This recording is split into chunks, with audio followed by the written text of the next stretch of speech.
জাতীয় বিশ্ববিদ্যালয়ের 2023 সালের অনার্স প্রথম বর্ষ পরীক্ষার রুটিন আজকেই হুট করে প্রকাশ করে দিয়েছে। রুটিনটি আপনারা যারা দেখেছেন অনেকেই প্রশ্ন করেছেন এই রুটিনটি কি পরিবর্তন হতে পারে কিনা, কারণ 10 অক্টোবর থেকে পরীক্ষা শুরু। 10 অক্টোবর হিন্দু ধর্মের দুর্গাপূজা রয়েছে সপ্তমী, তো ওই দুর্গাপূজার কারণে কি এই পরীক্ষা ওই দিন কেন রাখা হলো, পরীক্ষা স্থগিত হয়ে যাবে কিনা বা পরীক্ষার রুটিন পরিবর্তন হবে কিনা। অনেকে বলেছেন যে 31 তারিখেও নাকি বন্ধ আছে, সো এই কয়েকটা বন্ধের মধ্যে পরীক্ষা রাখা হয়েছে, সো রুটিন কি পরিবর্তন হতে পারে কিনা আজকের এই ভিডিওতে এটা নিয়ে আলোচনা করব। তো চলুন শুরু করা যাক। প্রথমত আমাদেরকে জানতে হবে যে পরীক্ষা যে সময়টাতে রেখেছে ওই সময়ে আসলে সরকারি ছুটি আছে কিনা। তো সরকারি ছুটির যে তালিকা রয়েছে চলুন আমরা দেখে নিই। তো এটি হচ্ছে 2024 সালের সরকারি ছুটির তালিকা। তো আমাদের যেহেতু অক্টোবরের ইনফরমেশন লাগবে তাই আমরা একটু নিচের দিকে যাচ্ছি। এখানে খেয়াল করুন, শ্রী শ্রী দুর্গাপূজা অষ্টমী ও নবমী শুক্রবার 11 অক্টোবর এটা হচ্ছে অষ্টমীর দিন এবং শনিবার 12 অক্টোবর নবমী।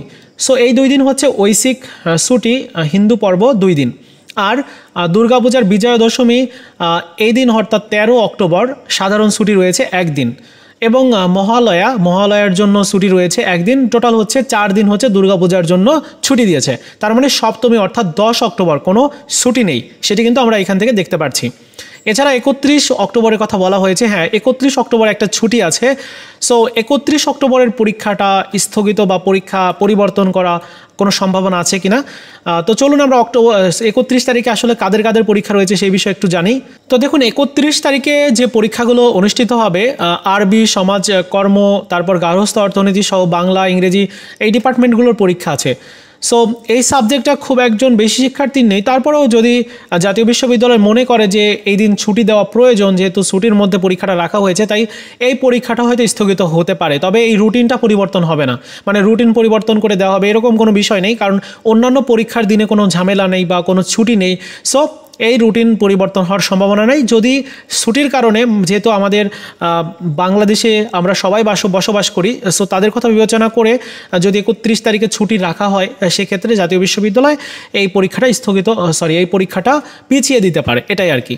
আর 10 তারিখে এই পরীক্ষাটা হবে আমার কাছে যতটুকু মনে হচ্ছে, তবে এখনও পর্যন্ত কনফার্ম নই, যেহেতু জাতীয় বিশ্ববিদ্যালয় কখন কি করে সেই বিষয়ে জানি না। তবে সরকারি ছুটি নেই যার কারণে পরীক্ষাটা রেখেছে। এখন যদি কোনোভাবে পরিবর্তন হয়ে যায়, যেহেতু হিন্দু ধর্মের পূজা রয়েছে, ওইটা যেহেতু হিন্দু ধর্মের একটা বড় পূজা, সো তাদের কারণে যদি পরীক্ষা পরিবর্তন করে সেক্ষেত্রে এই পরীক্ষাটা পরিবর্তন হয়ে যাবে। পরবর্তী 19 তারিখ থেকে পরীক্ষা শুরু হবে যদি পরিবর্তন হয় সেক্ষেত্রে। তবে এখনও পর্যন্ত এই ধরনের কোনো সিদ্ধান্ত হয়নি বা কোনো আপডেটে পাইনি আমি। যদি আপডেট পাই অবশ্যই জানাবো। তবে এখনও পর্যন্ত আমার কাছে যতটুকু তথ্য রয়েছে, সরকারি ছুটি যেহেতু 10 তারিখে নেই, তাই ওই দিন পরীক্ষা হবে, এটাই আর কি। তো আগামীকালকে কিন্তু এই সাবজেক্টের একটা সাজেশান দেওয়া হবে, বাংলা ডিপার্টমেন্টের সাজেশানগুলোও দেওয়া হবে। সো আপনারা সেই সাজেশানগুলো অবশ্যই কালেক্ট করে নেবেন, কীভাবে কালেক্ট করবেন সেই বিষয়ে বলা হবে। তো এই ছিল আজকের মতো ভিডিও, দেখা হচ্ছে নতুন ভিডিওতে। ভালো থাকুন সবাই, ধন্যবাদ।